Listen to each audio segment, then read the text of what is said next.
Powered by the Montana Television Network. This is the 10 o'clock news on KPAX, Montana's news leader. Good evening, I'm Kent Lutzen. A train fire in Clinton became a public threat after first responders were left with the decision whether or not to evacuate the town since the train was carrying oil tankers. Crews were able to separate the flaming engine from the rest of the train, but as MTN's Donna Lakatua says, nearby residents were still concerned. Clinton residents are thanking volunteer rural firefighters for a quick response, which could have led to the evacuation of the town. And came around the corner and I just saw the big flames sticking up from the exhaust. So I actually turned around and went back to the school in case there was an explosion. I just thought this could be ugly. Jeff Rittenauer and his family live directly across the tracks where flames were shooting out of the top of the engine car. Emergency responders arrived on the scene just after 4 p.m. on Sunday and realized the train was carrying oil tankers. Clinton Rural Fire Chief said unless crews could separate the cars from the engine, they were preparing to evacuate the town of Clinton. We might not have even had enough water to put out an engine fire, but our priority would have been getting the Clinton people out. But judging by the distance between the track and the houses, it really would have been an inconvenience for the homeowners, but something we were evaluating. Crews maintained distance from the fire while trying to suppress the flames, and Montana Rail Link was able to detach the oil tankers from the engine, which made an evacuation unnecessary. Initially, flames were judged to be 15 feet high. Engine is attached to an oil tanker car. Multiple oil cars were told they're empty. MRL was already on scene upon our arrival. We deployed hose, we sprayed water on the car behind the engine, and the fire slowly burned itself out. We never did put any water on the engine itself, mostly because we didn't want to get too close.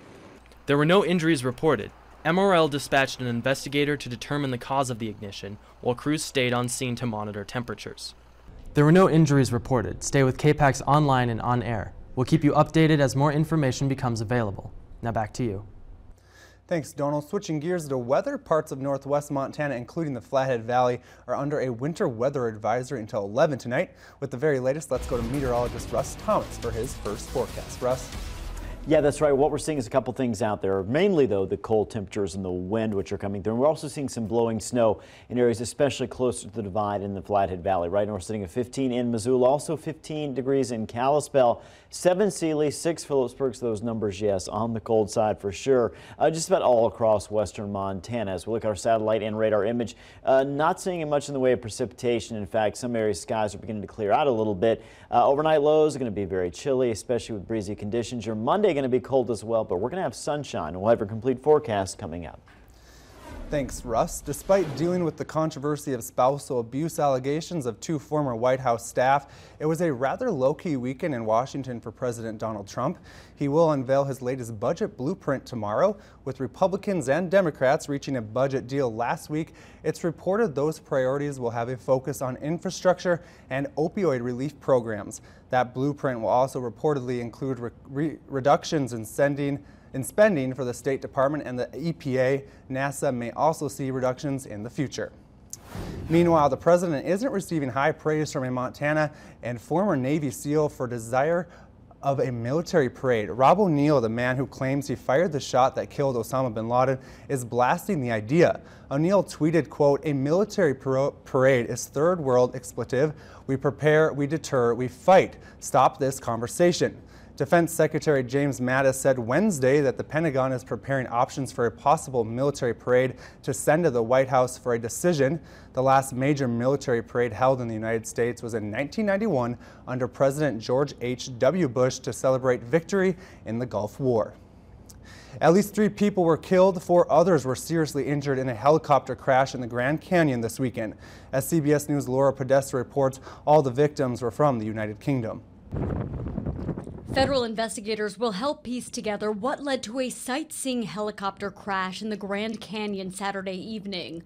The rescue and recovery effort lasted until 2 in the morning Sunday. We were hampered by severe weather conditions. We had gusts up to 50 miles an hour. The terrain where the crash occurred in Quartermaster Canyon is extremely rugged. It's only accessible by aircraft, and our first responders had a 20-minute hike to get to the scene.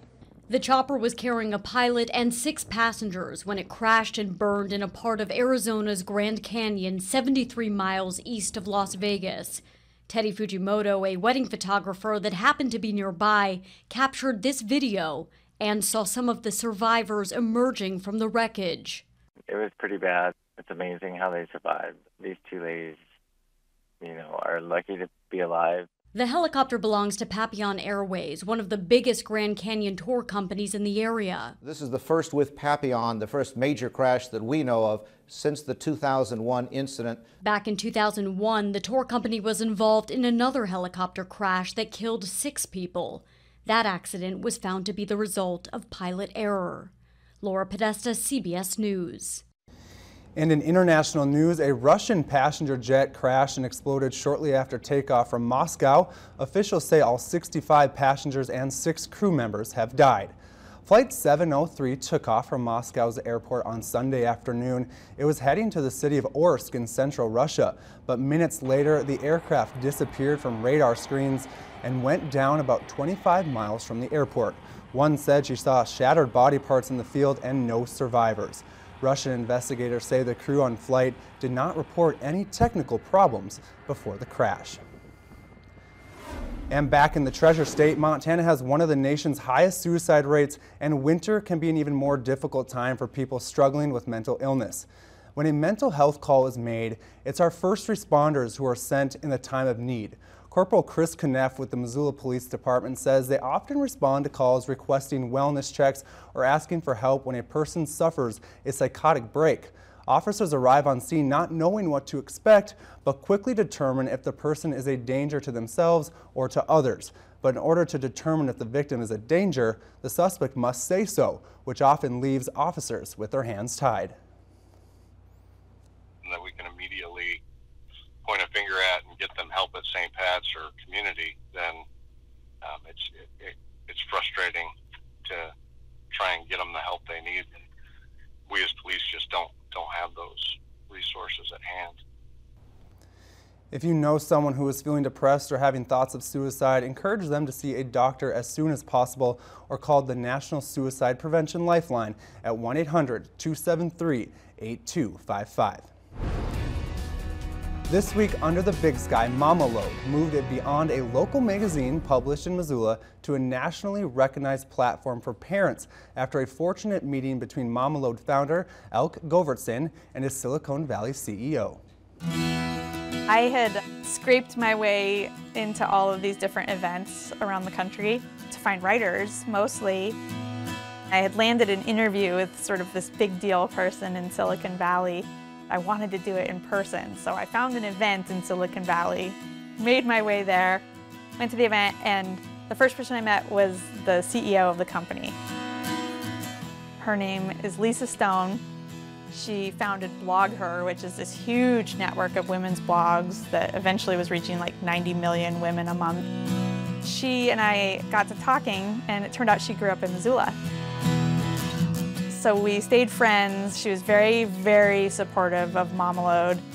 So I started mailing her magazines. And at one point she wrote an article to the whole world on BlogHer calling Mama Lode America's best parenting magazine. And at that point we were really just being distributed in Missoula and mailing out some. I was like, oh my God, we have to step into those shoes she just laid out for us. If she believes that we have to be that. It was so funny. I had so much practice and I was so good at dealing with setbacks or not having the money to do something, and I could find my way through, and to have a door just fly open like that was almost paralyzing for me. Ever since then, we put that on almost everything, that's where we're going and that's where we're headed. We want everyone to believe that this is the thing they were missing, that needs to exist.